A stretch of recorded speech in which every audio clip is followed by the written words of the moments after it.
Ani, Bazu, Nagani, Nishabeki, Nini, Stace Laforme, Disnakas, Credit Dunzuba, Mainga Dodom, Mississauga, Nishnabbe Dao.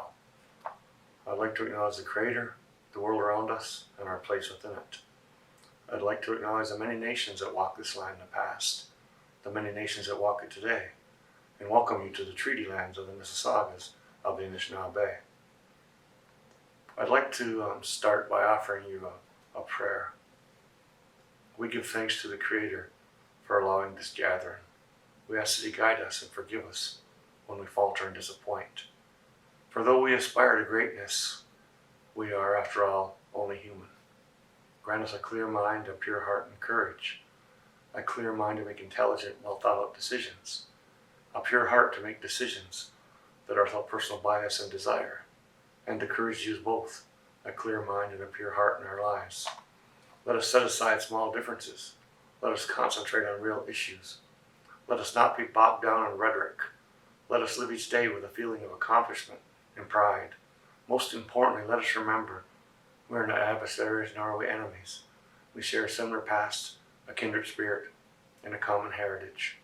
We must always remember the real reason we gather, to do the right thing for our people, our children, and our future. Miigwech. I appreciate the invitation from Mayor Brown and the city and the people of Brampton to be here today.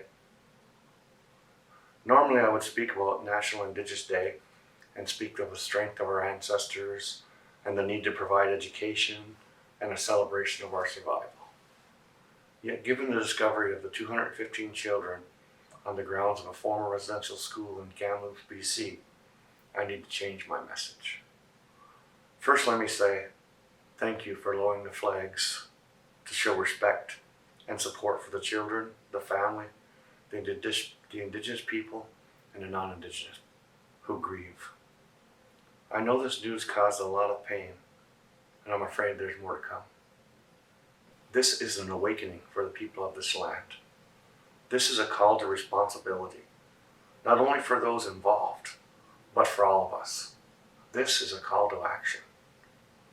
Let us recognize that these children are all our children, the children of this land, this country. There are no more excuses to be made or accepted.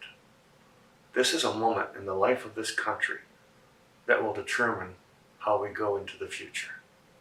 We have a path before us, a time to choose which direction we take. Let us choose to go forward together. Let's choose the path of understanding, peace, and friendship. Let this moment of sorrow be a light that guide us onto a better path. Now I want to read a poem I wrote about these 215 children and the many more, called Reconciliation. I sit here crying. I don't know why. I didn't know the children. I didn't know the parents. But I knew their spirit. I knew their love. I know their loss. I know their potential. And I am overwhelmed by the pain and the hurt. The pain of the families and friends. The pain of an entire people. Unable to protect them, to help them, to comfort them, to love them. I did not know them, but the pain is so real, so personal. I felt it in my core, my heart, my spirit. I sit here crying, and I am not ashamed. I will cry for them, and the many others like them.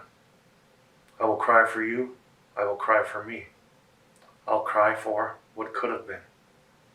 Then I will calm myself, smudge myself, offer prayers. And no, they are no longer in pain. No longer do they hurt. They are at peace. In time, I will tell their story. I will educate society so their memory is not lost. And when I am asked, what does reconciliation mean to me? I will say, I want their lives back. I want them to live, to soar. I want to hear their laughter, see their smile. Give me that, and I'll give you reconciliation. Which we will never forget. Now, as you see and hear this, you understand just how far away from reconciliation we really are. and how much we really need to do. Be safe, be heard, Bamapi.